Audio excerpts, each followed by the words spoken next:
Etwa weniger. Also, ich erkläre erst auf English, dann auf Spanish, dann auch auf Deutsch. Yo explico primero en inglés, porque son la mayoría, después en español y por fin en alemán. I will explain first in English. So, whoever understands English, please approach closer here.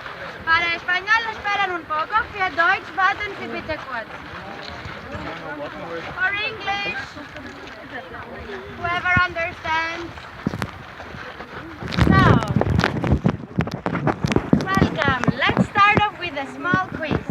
Greece is one of the smallest countries all around Europe in terms of size and population. We are only 11 million people, approximately, something more.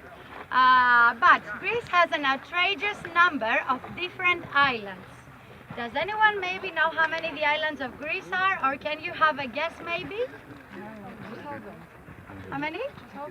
Very close. Have you read it, or did you just guess? It's a bit more than 2,000.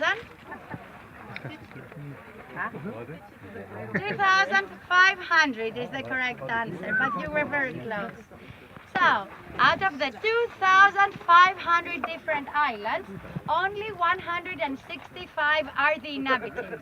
All the other islands of Greece are uninhabited, just like this island we are standing on right now. This island doesn't have any inhabitants and it will never have any in the future. Firstly, because it has been characterized as a natural monument under protection, and this means that we are not allowed to build on this island, and without a house we cannot live either. And secondly, because no one would like to live upon an active volcano. It is way too risky.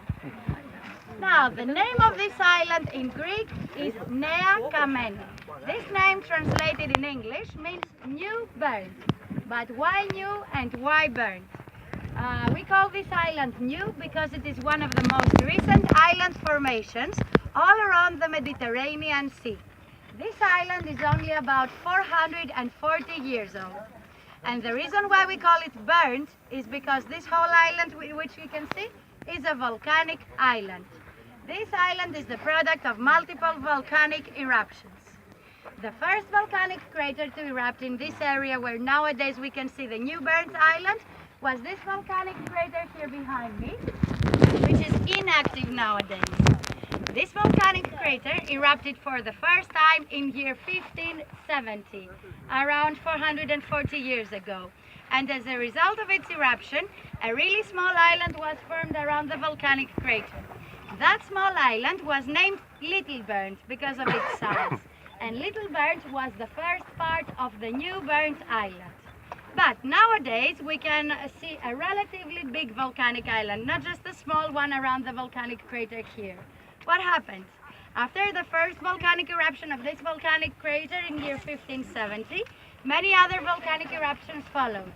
Those volcanic eruptions took place in all 5 volcanic craters that we can find on this island, and those eruptions happened throughout 8 different time periods of eruptions. Some periods consisting of 1 eruption, some others of more, of 2 or 3 eruptions. So this whole island that we can see nowadays has been formed gradually, step by step. For example, that part of the island which we can see across over there, to the left of the walking path until the coast, this part which has a darker color, it's one of the most recent parts of the island. It is the product of a volcanic eruption which happened in year 1925 in another volcanic crater, though not in this one, in the volcanic crater which is located up there to the left of the umbrella. We will go past later. So this whole part is less than 100 years old.